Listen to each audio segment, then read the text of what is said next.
feel very sorry to everyone for not showing my best side. The past 1 year has been precious time for me to reflect.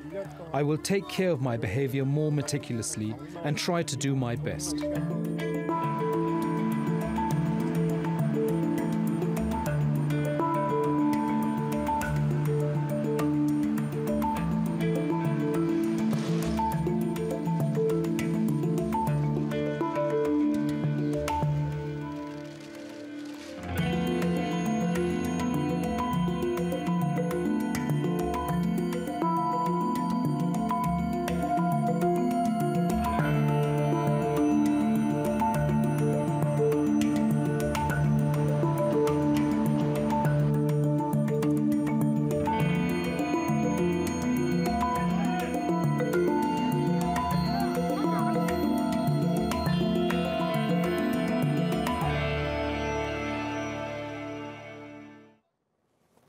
For more on this, John Hemmings joins me from London. He's the Asia Studies Centre Director at the UK think tank, the Henry Jackson Society.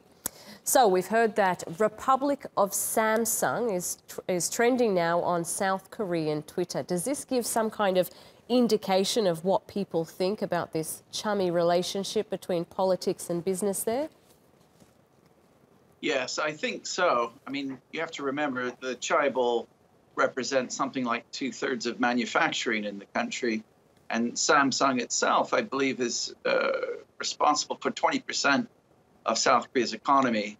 So it's an incredibly powerful company within the country's economy. Well, is this sustainable, though, this business practice? Because obviously we've seen a number of high-profile cases where people have ended up with suspended sentences, just like in this one. Is it sustainable going forward? I tend not to think so. I tend to think that when you have massive income disparities, that basically, in fact, South Korea's income disparities, the worst in Asia, maybe Singapore and South Korea are right next to each other.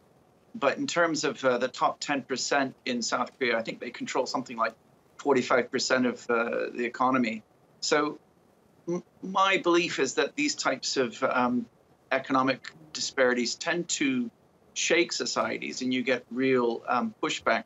Given the fact that you have already a progressive president in place, President Moon Jae-in, who's very much intent on bringing the chaebol under some sort of control and attempting to raise youth unemployment and create jobs, he's going to have to walk that fine line between trying to rein in the chaebol and trying to deliver the progressive politics that he's promised.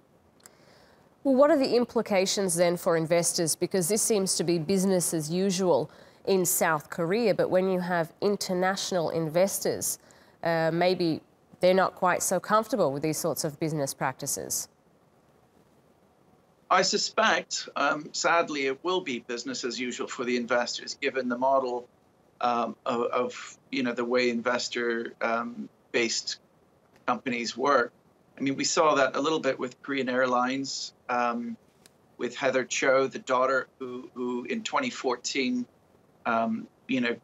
created a scandal by forcing an airplane in New York to remain on the ground and get rid of a member of the cabin crew.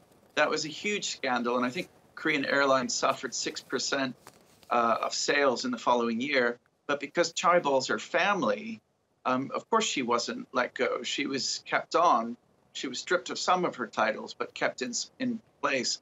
And I think that's the tough thing about the chaebols, is that they are rich clans. Mm-hmm. Thank you very much for that insight there. That's John Hemmings, the Asia Studies Centre Director at the UK think tank, the Henry Jackson Society. Now